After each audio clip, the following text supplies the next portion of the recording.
So we have a Whirlpool side by side.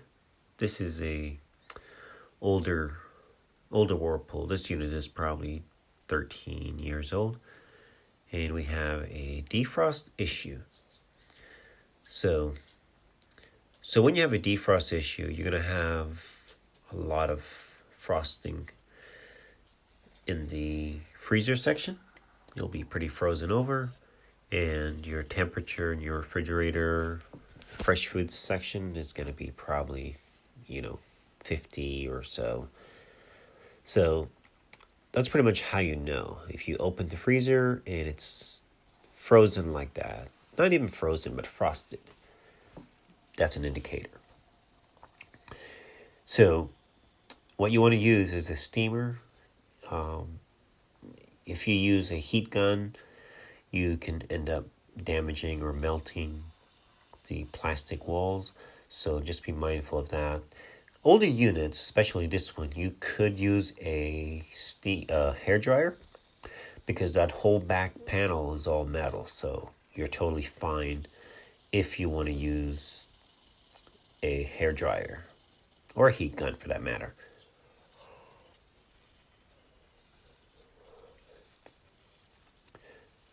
A steamer does do a better job.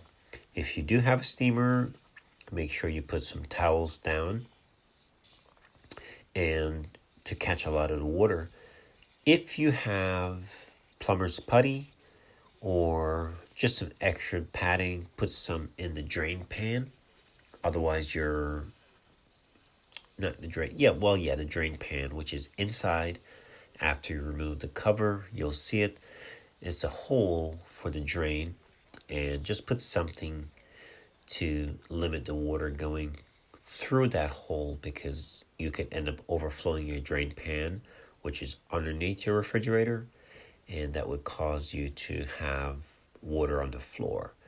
So to limit that, just, put something in the hole. Plumber's putty, you can just lay it over. Don't put anything into the hole because you don't want to get that stuff stuck.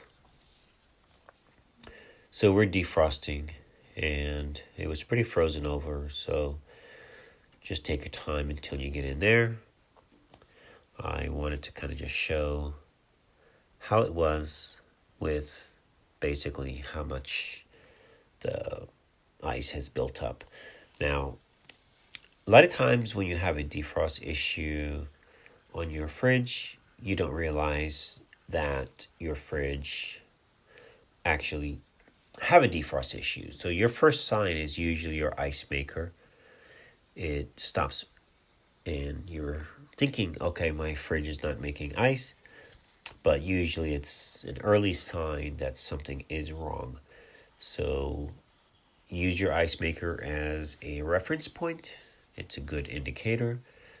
It basically lets you know that something is or has gone wrong.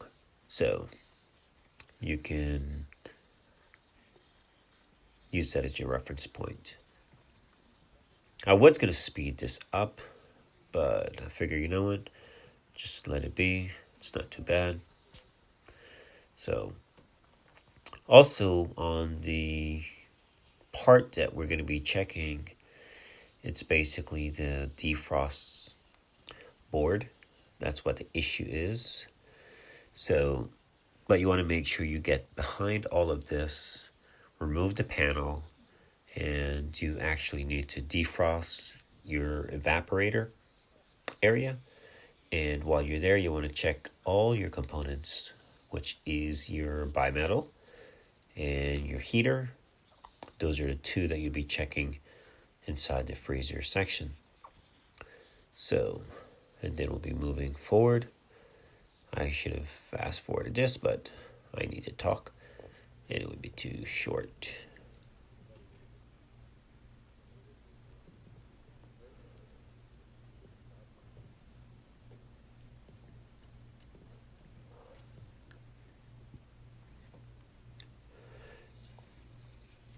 And once all this ice is removed, you can remove the shelves. And I think you have 6 screws, Phillips screws. And the back panel is a little tricky to remove. You have to kind of push up and then pull the tab out. When I get to that, I'll show you. As you can see how much ice, it's super frozen. It was horrible. So, almost done here.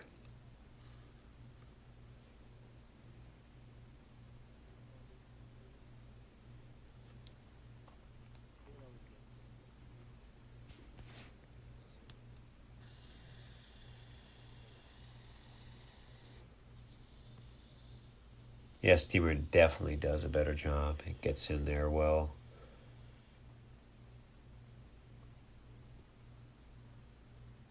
I feel like if you use the hair dryer, you're going to be getting a lot more water. The steamer, it gives you the ability to go into, just instead of removing the entire section, you just go in and blow hot steam behind the ice and the metal, and the ice pretty much just give way. So it's pretty cool. And that's what it looks like. See the frost, how that looks. It should pretty much be like that, except for the top.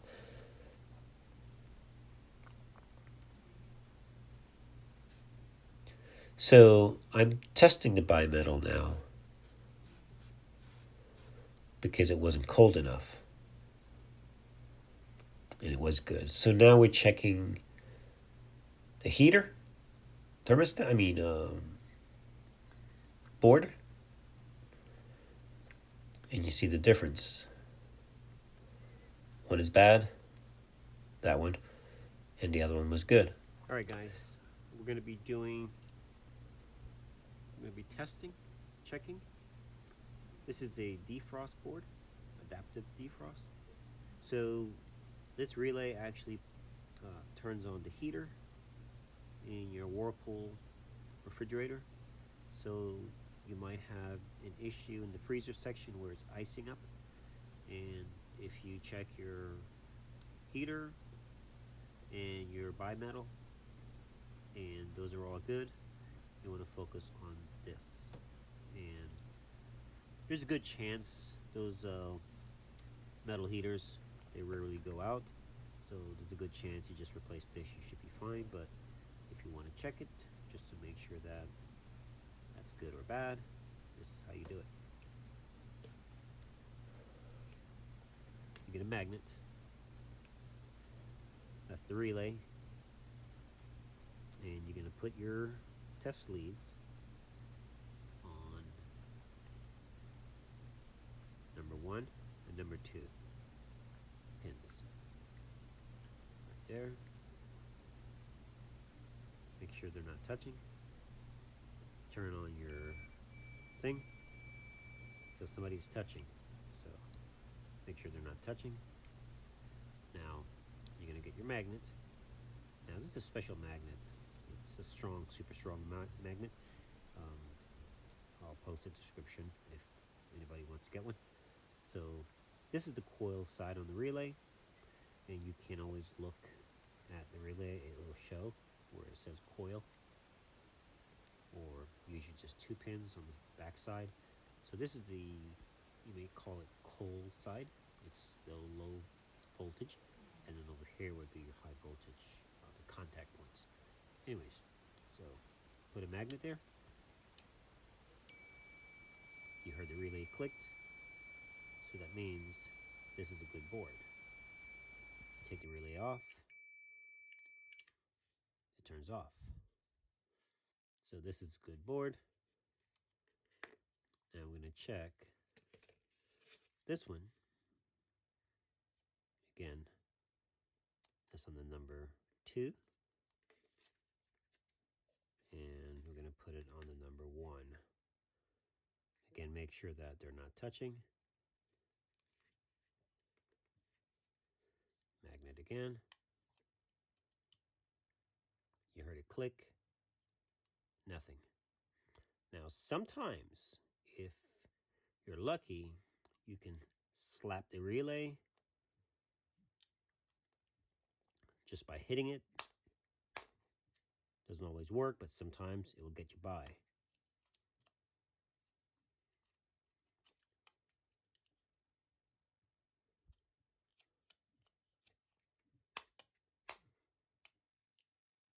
So this one is bad. I just wanted to show you that. All right, thanks for watching.